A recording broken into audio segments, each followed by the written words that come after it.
2,500 ಅಡಿಕೆ ಗಿಡ ಬೆಳೆಸ್ಕೊಂಡು ಜೀವನ ಮಾಡ್ತಾ ಇದ್ದೀನಿ. ಅದರಲ್ಲಿ ರಾತ್ರಿ ದುಷ್ಕರ್ಮಿಗಳು 63 ಗಿಡ ಕಡಿದಿದ್ದಾರೆ.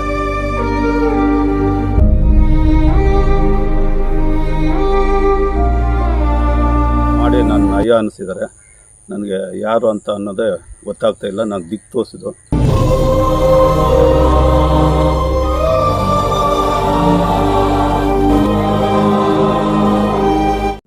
ಪಾವಗಡ ತಾಲೂಕಿನ ವೈಎನ್ ಹೊಸಕೋಟೆ ಹೋಬಳಿಯ ಜೋಡಿ ಹಚ್ಚಮ್ಮನಹಳ್ಳಿ ಸರ್ವೆ ನಂಬರ್ 8/1 ವ್ಯಾಪ್ತಿಗೆ ಒಳಪಡುವಂತ ಮೇಗಳಪಾಳ್ಯ ಗ್ರಾಮದ ಸಮೀಪವಿರೋ ರೈತನ ಜಮೀನಿನಲ್ಲಿದ್ದ ಸುಮಾರು 63 ಅಡಿಕೆ ಗಿಡಗಳನ್ನು ಯಾರೋ ಕಿಡಿಗೇಡಿಗಳು ಕಡಿದು ನಾಶಪಡಿಸಿರುವಂತಹ ಘಟನೆ ಮಂಗಳವಾರ ರಾತ್ರಿ ನಡೆದಿದೆ.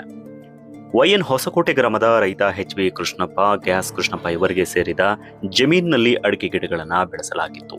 ಮಂಗಳವಾರ ರಾತ್ರಿ ಜಮೀನಿಗೆ ತೆರಳಿದ ಯಾರೋ ಕಿಡಿಗೇಡಿಗಳು ಮಚ್ಚಿನಿಂದ ಕೊಚ್ಚಿ ಸುಮಾರು 63 ಅಡಿಕೆ ಗಿಡಗಳನ್ನು ಕಡಿದು ಹಾಕಿದ್ದಾರೆ ಎನ್ನಲಾಗಿದೆ. ಫಸಲು ನೀಡೋ ಹಂತಕ್ಕೆ ಬಂದಿದ್ದ ಗಿಡಗಳನ್ನು ನಾಶಪಡಿಸಿರುವುದರಿಂದ ರೈತನಿಗೆ ಲಕ್ಷಾಂತರ ರೂಪಾಯಿ ನಷ್ಟವಾಗಿದೆ ಅಂತ ತಿಳಿದು ಬಂದಿದೆ. ಹಲವು ವರ್ಷಗಳಿಂದ ಬೆಳೆಸಿದ್ದ ಅಡಿಕೆ ಗಿಡಗಳನ್ನು ಕತ್ತರಿಸಿರೋದ್ರಿಂದ ರೈತ ಕೃಷ್ಣಪ್ಪ ಅಸಮಾಧಾನವನ್ನ ಹೊರಹಾಕಿದ್ದು ಹೀಗೆ.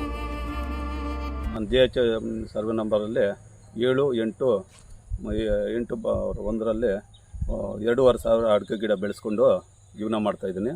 ಅದರಲ್ಲಿ ರಾತ್ರಿ ದುಷ್ಕರ್ಮಿಗಳು 63 ಗಿಡ ಕಡಿದಿದ್ದಾರೆ. ಎಲ್ಲ ಫಸಲು ಬಂದಿದ್ದಾವೆ. ಈ ಥರ ಮಾಡಿ ನನ್ನ ಅಯ್ಯ ಅನಿಸಿದ್ದಾರೆ. ನನಗೆ ಯಾರು ಅಂತ ಅನ್ನೋದೇ ಗೊತ್ತಾಗ್ತಾ ಇಲ್ಲ. ನಾನು ದಿಕ್ಕು ತೋರಿಸಿದ್ದು. ಇದು ನಿಮ್ಮ ಕಡೆಯಿಂದ SPಗೆ IGಗೆ ಅವ್ರಿಗೂ ಸಂಬಂಧಪಟ್ಟ ಅಧಿಕಾರಿಗಳು ತಿಳಿಸಿ ನನಗೆ ನ್ಯಾಯ ದೊರಕಿಸ್ಕೋಬೇಕಂತ ಮಾಡಿ ಕಳ್ಕಡೆ.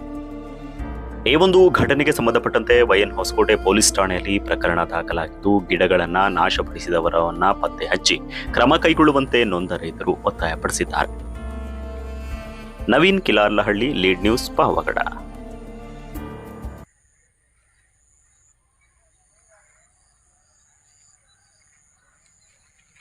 ನೋಡಪ್ಪ